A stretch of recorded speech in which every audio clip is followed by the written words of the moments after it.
boa noite. Boa noite. A Polícia Federal prende o ex-diretor-geral da Polícia Rodoviária Federal, Silvinei Vasquez. Ele é suspeito de ter ordenado operações de blitz para dificultar o trânsito de eleitores de Lula no segundo turno da eleição presidencial. O ministro do STF, Alexandre de Moraes, considerou a prisão preventiva necessária para evitar que Silvinei intimide testemunhas durante a investigação do caso. Revelados novos detalhes do plano da equipe de Donald Trump para inverter o resultado da eleição americana. A declaração final da Cúpula da Amazônia cobre investimentos de países ricos na preservação da floresta. O ministro Luiz Roberto Barroso é eleito presidente do Supremo Tribunal Federal. Morre no Rio o diretor teatral Aderbal Freire Filho. O Jornal Nacional está começando. A Polícia Federal prendeu o ex-diretor-geral da Polícia Rodoviária Federal no governo Bolsonaro.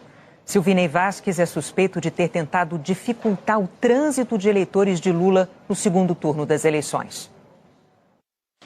Silvinei Vasquez foi preso por prazo indefinido de manhã em São José, na Grande Florianópolis, por determinação do ministro do Supremo Tribunal Federal, Alexandre de Moraes, que atendeu a um pedido da PF.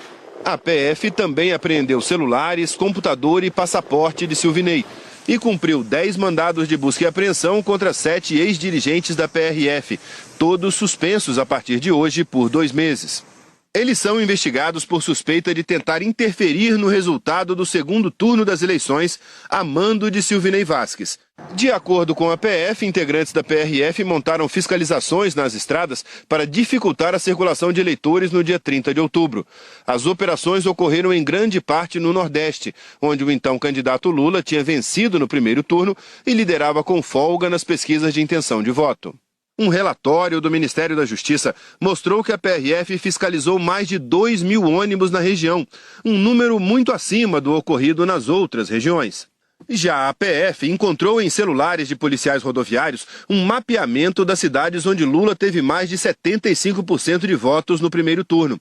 Esse mesmo mapeamento também estava no celular entregue pela ex-diretora de inteligência do Ministério da Justiça, Marília Alencar. O arquivo foi recuperado por peritos da PF. Em abril, ela confirmou à PF em depoimento ter feito a planilha e disse que o material foi produzido a pedido do então ministro da Justiça de Bolsonaro, Anderson Torres. Marília Alencar deve ser ouvida novamente pela PF nesta sexta-feira. Os investigadores também suspeitam que a orientação de Silvinei para as blitz no Nordeste foi passada em uma reunião no dia 19 de outubro, entre o primeiro e o segundo turno. Segundo a PF, há relatos de que, no encontro, Silvinei Vasquez teria dito que havia chegado a hora da PRF tomar lado na disputa e que o então diretor-geral pediu o engajamento dos presentes nas operações de 30 de outubro, data do segundo turno, especialmente no Nordeste. Na reunião não foram permitidos celulares, mas participantes trocaram mensagens depois, relatando o conteúdo da conversa e a preocupação com o direcionamento de ações da PRF para ajudar Bolsonaro na eleição.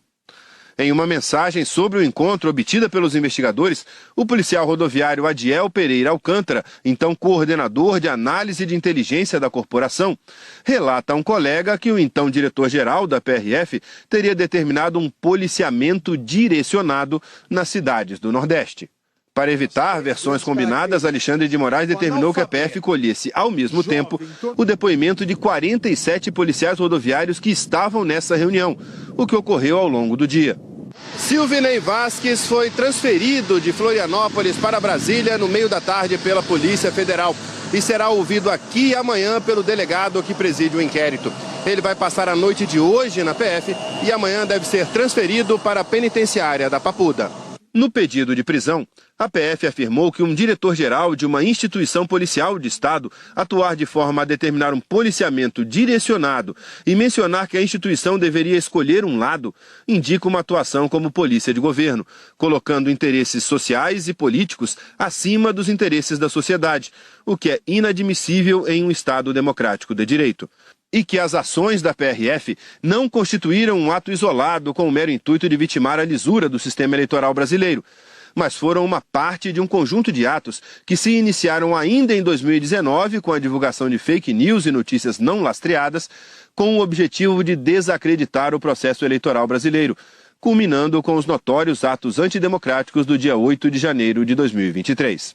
O ministro Alexandre de Moraes concordou com os argumentos da PF e afirmou que a conduta de Silvinei Vasquez revela-se ilícita e gravíssima, pois são apontados elementos indicativos do uso irregular da máquina pública com o objetivo de interferir no processo eleitoral. E que a manutenção do investigado em liberdade pode vir a comprometer a eficácia das diligências, já que, ainda que aposentado, é muito provável que haja uma reverência de tais policiais rodoviários federais àquele diretor-geral que os indicou para as respectivas funções. De acordo com a PF, os investigados podem responder por crimes como prevaricação e violência política. Em nota, a Polícia Rodoviária Federal disse que foram abertos 3 processos administrativos disciplinares no âmbito da PRF para apurar a conduta do ex-diretor-geral. Ontem, à CPI dos atos golpistas, Anderson Torres negou interferência no segundo turno. Silvinei Vasquez também negou à CPI ter usado a PRF para interferir nas eleições. A defesa disse que irá recorrer da prisão. Silvinei já é réu por uso indevido do cargo ao pedir em uma rede social votos para a reeleição do então presidente Jair Bolsonaro. A Polícia Federal americana matou hoje um homem que fez ameaças de morte contra o presidente Joe Biden e a vice Kamala Harris. Policiais tentavam cumprir mandados de prisão na casa do homem em Utah quando houve um tiroteio horas antes de uma visita de Biden ao estado. Um documento divulgado pelo jornal The New York Times revelou detalhes do plano da campanha de Donald Trump para fraudar a eleição presidencial de 2020. O plano era alterar o resultado da votação em estados decisivos, onde Joe Biden venceu. No sistema eleitoral americano, o voto é indireto e os estados têm pesos diferentes na contagem final. O eleitor é representado pelos delegados, que votam no colégio eleitoral com base no resultado das urnas. Para vencer a eleição, o candidato precisa receber pelo menos 270 votos. O documento revelado hoje é do dia 6 de dezembro de 2020. Nele estava a estratégia da campanha para recrutar falsos delegados em 6 estados para que eles declarassem Donald Trump como vencedor. A segunda parte do plano não chegou a acontecer. A ideia era que no dia da confirmação do resultado da eleição, 6 de janeiro de 2021, o Congresso recebesse os envelopes com os votos falsos e envelopes com os votos verdadeiros. E que o ex-vice-presidente Mike Pence, que liderou a sessão, escolhesse os envelopes falsos que dariam a vitória a Trump. Quem assinou o documento foi um dos advogados da campanha do ex-presidente, Kenneth Chesebrough. No texto, ele admitiu que o esquema era uma estratégia controversa e que provavelmente seria rejeitada pela Suprema Corte. O documento está sendo considerado peça central do processo do Departamento de Justiça contra Trump, sobre a tentativa dele de mudar o resultado da eleição presidencial de 2020. Os promotores classificaram como uma conspiração criminal para fraudar a eleição. Hoje em Brasília, o ministro Luiz Roberto Barroso foi eleito presidente do Supremo Tribunal Federal pelos próximos 2 anos. O vice é o ministro Luiz Edson Fachin. Foi uma eleição formal, apenas para sacramentar a tradição. O presidente e o vice do STF são escolhidos em sistema de rodízio, pelo critério de antiguidade. Luiz Roberto Barroso, novo presidente, tem 65 anos e está no Supremo desde 2013. Foi indicado pela então presidente Dilma Rousseff. Natural de Vassouras, interior do Rio de Janeiro, Barroso é doutor em Direito Público pela Universidade do Estado do Rio, onde também é professor titular de Direito Constitucional. Fez pós-doutorado na Universidade de Harvard e mestrado na Universidade de Yale, nos Estados Unidos. O ministro, que fez carreira na advocacia, também já foi procurador do Estado do Rio de Janeiro. Ao longo de 10 anos no STF, o ministro foi relator de vários processos de grande repercussão. Entre eles, recursos do Mensalão e a ação que restringiu o alcance do foro privilegiado de autoridades. Barroso também foi presidente do Tribunal Superior Eleitoral nas eleições de 2020, em meio à pandemia. No início da sessão, que foi a primeira de Cristiano Zanin como ministro, a atual presidente, ministra Rosa Weber, desejou sucesso a Barroso e ao vice Edson Fachin. Eu sou abençoada por poder hoje anunciar a presidência do ministro Luiz Roberto Barroso do ministro Luiz Edson Fachin. Permito-me desejar aos dois uma gestão profícua, muito feliz, né? E com todo êxito, como tenho absoluta convicção de que será. Parabéns a ambos.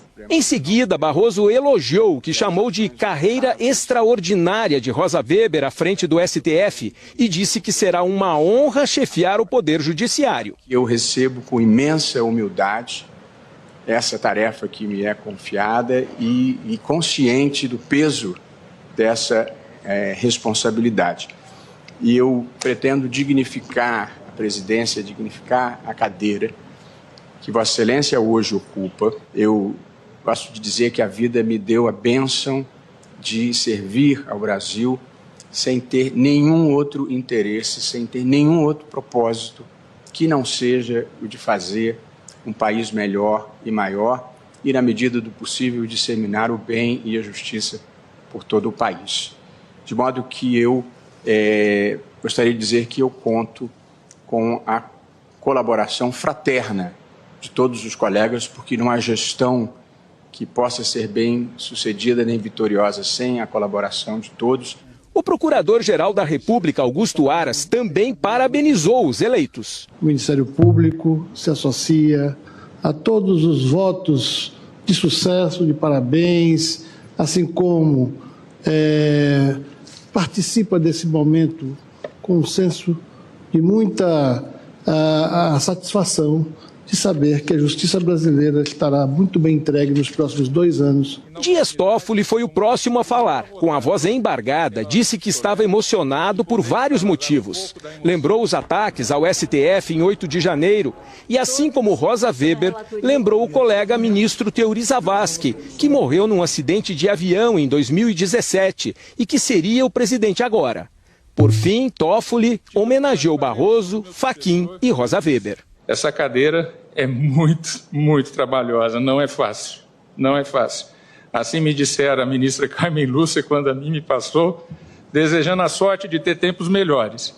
Também desejo, senhora presidente, ao ministro Luiz Roberto Barroso e ao ministro Luiz Edson Fachin que tenham tempos melhores, mais tranquilos.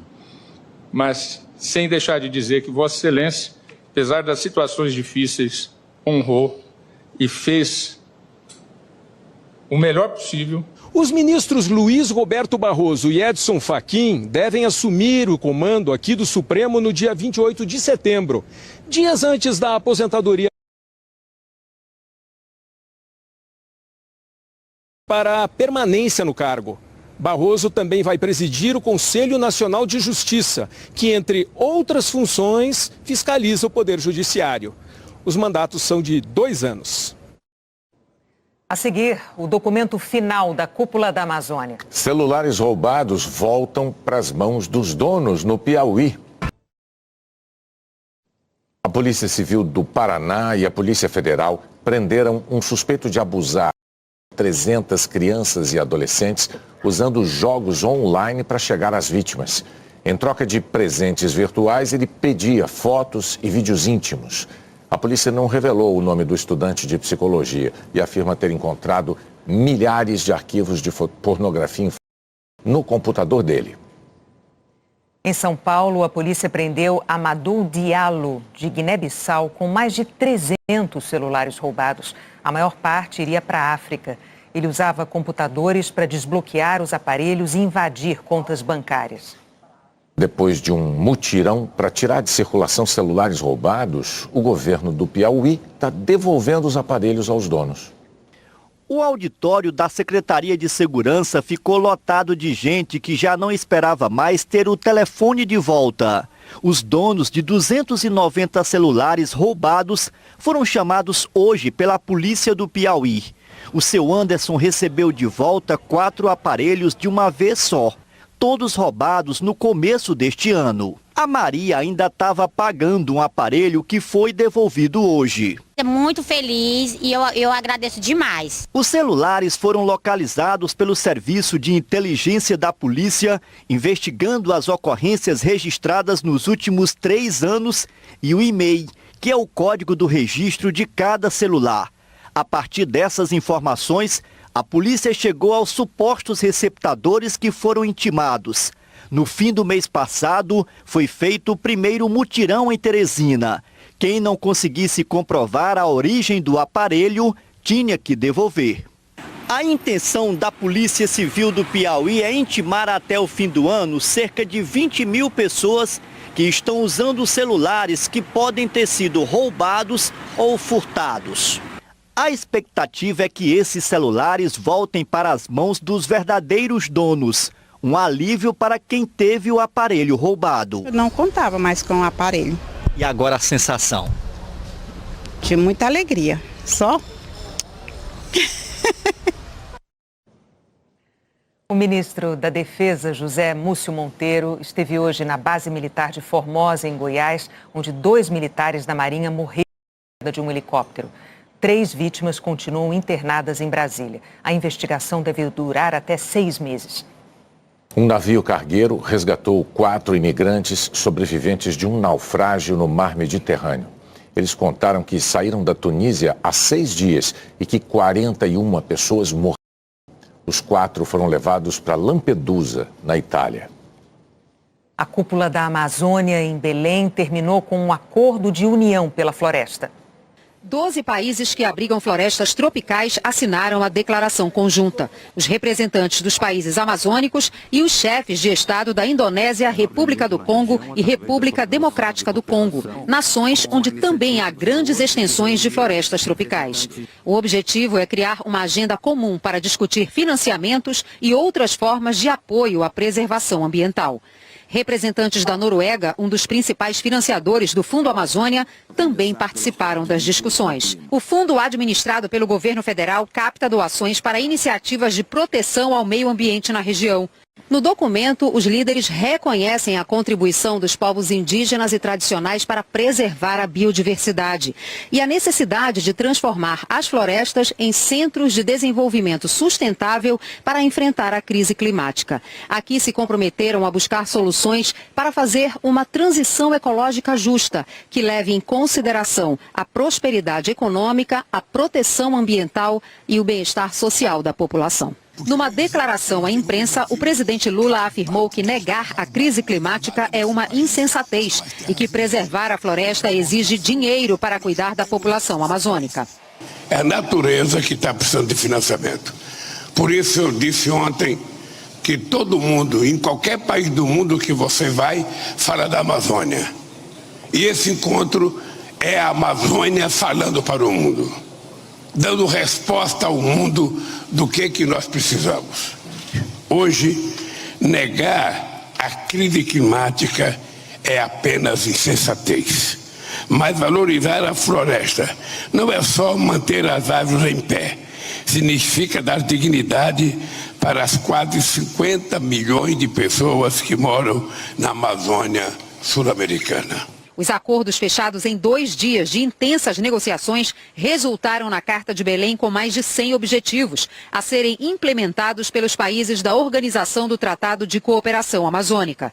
Especialistas criticaram a falta de metas e prazos para frear os impactos das mudanças climáticas, como reduzir o consumo de combustíveis fósseis, um tema bastante discutido durante a cúpula, e zerar o desmatamento ilegal.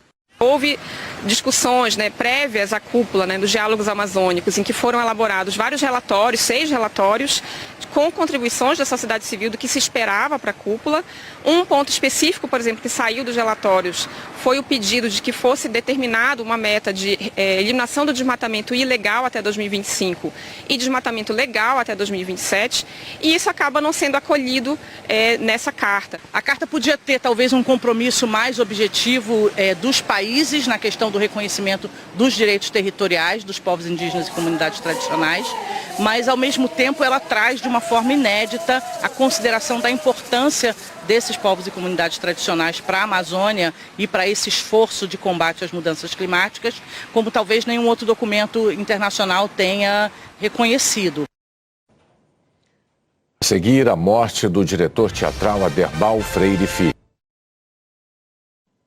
Hoje à noite tem Conmebol Libertadores na tela da Globo, Palmeiras e Atlético Mineiro. Boa noite, Luiz Roberto.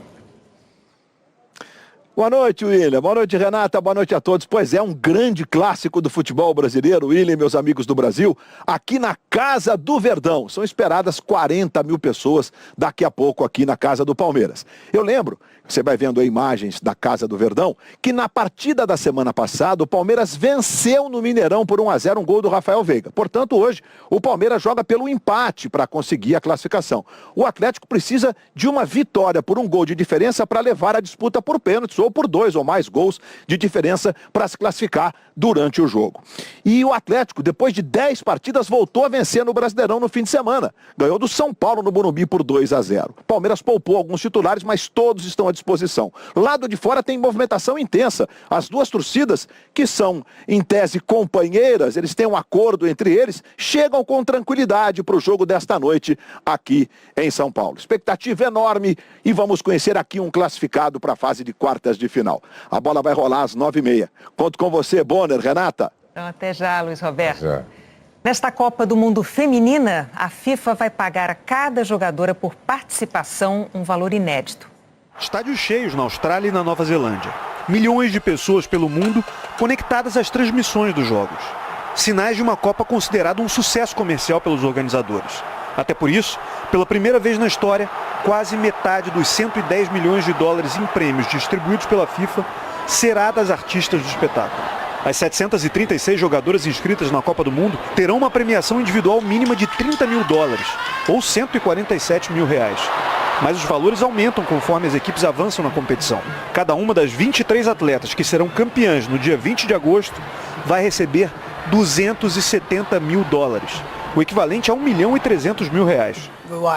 A Denisha Blackwood, da Jamaica, disse que um prêmio em dinheiro assim recompensa jogadoras de formas que ninguém pode imaginar. Muitas delas têm contas a pagar, família para cuidar. E para a geração mais nova vai ser um incentivo, especialmente num país como o dela, em que o futebol não dá muito dinheiro. Por terem chegado às oitavas de final, ela e cada uma das jogadoras da seleção jamaicana vão voltar para casa com 60 mil dólares em prêmio. Mas nem sempre esse dinheiro chega às jogadoras. Ontem, a FIFPro, Associação Internacional de Jogadores Profissionais de Futebol, fez uma denúncia sobre isso contra a Federação Nigeriana. Hoje, a FIFA se manifestou sobre o caso. Nessa carta, a diretora de futebol feminino da entidade, Sarai Berman, reafirmou ao secretário-geral da Federação Nigeriana, Mohamed Sanusi, que o prêmio em dinheiro é um subsídio promovido pela FIFA para ajudar as federações a pagarem as jogadoras. A Federação Nigeriana disse que a manifestação da FIFPro é uma tempestade em copo d'água, que não tem problemas com as jogadoras e que vai pagar o que deve a elas assim que receber o dinheiro da participação na Copa do Mundo. Aqui no Brasil, a Polícia Federal deflagrou hoje a segunda fase da Operação Jogada Ensaiada, que investiga a manipulação de resultados em partidas de futebol. A PF cumpriu mandados em cidades de 4 regiões do país, nos endereços de empresários, jogadores de futebol e apostadores suspeitos. Morreu hoje no Rio o ator e diretor de teatro Aderbal Freire Filho. Advogado que dedicou a vida aos palcos, Aderbal Freire Filho nasceu em Fortaleza. Eu comecei minha carreira em teatro como ator no Ceará, com 13 anos. Mas foi no Rio de Janeiro que se transformou em um dos maiores nomes do teatro brasileiro. Ele mexeu com a forma de encenar as histórias. Que exagero? Não tem nada a ver com teatro. O teatro, ele não acontece só no palco, ou ele não acontece todo no palco, ele acontece na imaginação do espectador. O palco é um potencializador da emoção, é isso que o palco é. Em 1972, dirigiu a peça Apareceu a Margarida, monólogo com Marília Pêra no papel de uma professora autoritária e violenta. A peça era uma crítica dura e corajosa ao regime militar que estava no auge da repressão.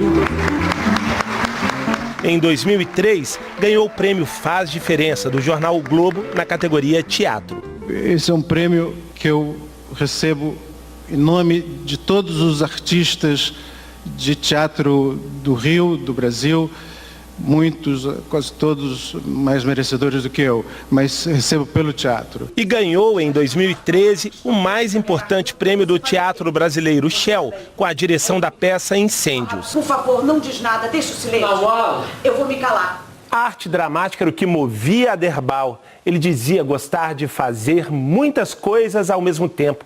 O palco era o cenário principal, mas ele também passeava pela televisão e pelo cinema.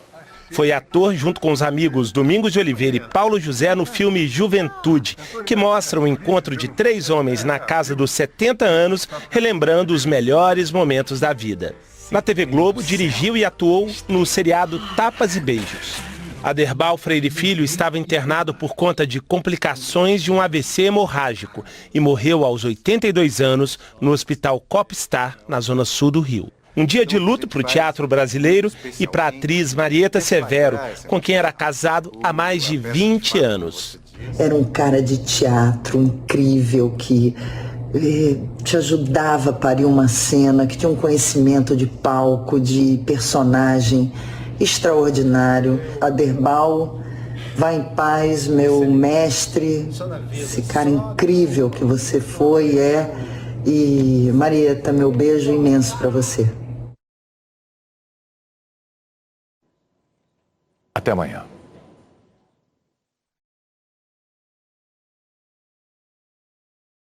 Fala, rapaziada, beleza? Aqui quem fala é o Diego, canal Diego Esportes. E tô chegando para te avisar que hoje tem Goiás e Estudiantes pelo jogo de volta das oitavas de final da Copa Sul-Americana. E no vídeo de hoje você vai ficar por dentro e vai saber tudo sobre esse confronto. As principais e últimas informações da equipe do Goiás e também as últimas notícias da equipe do Estudiantes. O Goiás, que tomou 3-0 jogando na Argentina, vem em busca hoje de um milagre para pelo menos fazer 3 gols e levar para os pênaltis. Já Estudiantes chega com uma ótima vantagem de poder perder até por 2 gols de diferença, que mesmo assim avança para as quartas. Então, se você é torcedor do Goiás ou torcedor do Estudiantes, já faço o convite, se inscreva agora aqui no nosso canal, já vai deixando o seu like no vídeo para nos ajudar, ativa também o sininho de notificação para você receber os próximos vídeos e comenta aí embaixo o seu palpite, porque Goiás e Estudiantes se enfrentam nesta quarta-feira e decidem quem avança para as quartas de final da Copa Sul-Americana. A bola rola às 7 horas da noite, no horário de Brasília, no Serra Dourada, em Goiânia. No jogo de ida, disputado há uma semana na Argentina, o Estudiantes venceu por 3-0. A larga vantagem dá o direito ao time argentino de perder por até 2 gols de diferença. Para se classificar no tempo normal, o Goiás precisa vencer por 4 ou mais gols de diferença. Se o Verdão devolver a vitória pela margem de 3 gols, a disputa vai para os pênaltis. Pelo lado então do Goiás, o treinador esmeraldino deve manter a base do time que derrotou o Fortaleza no último sábado.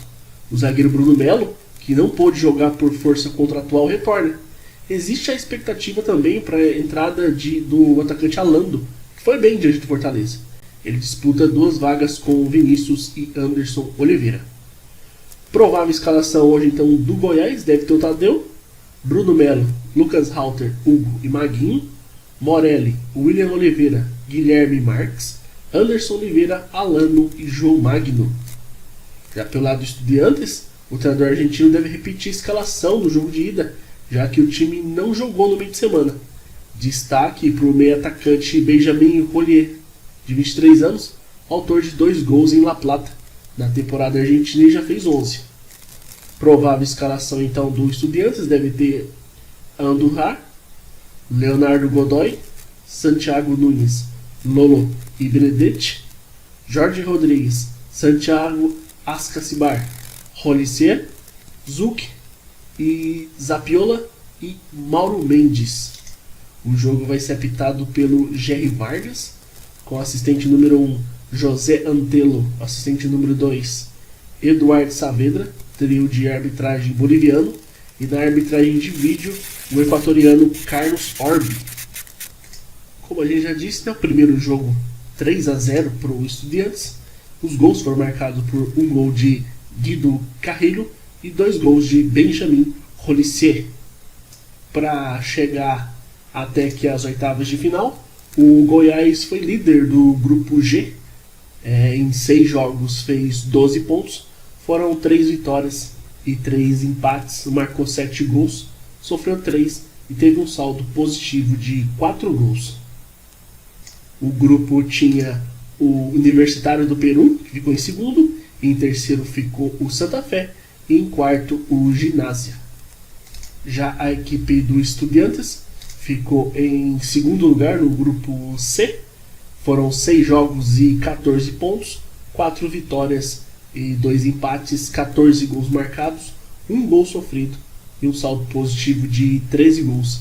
Em primeiro lugar no grupo C ficou o Red Bull Bragantino, em terceiro lugar ficou o Taquari e na quarta e última posição ficou o Oriente Petroleiro. Então é isso, rapaziada. Desejamos a todos aí um ótimo jogo, que vençam o melhor, fiquem todos com Deus e até a próxima.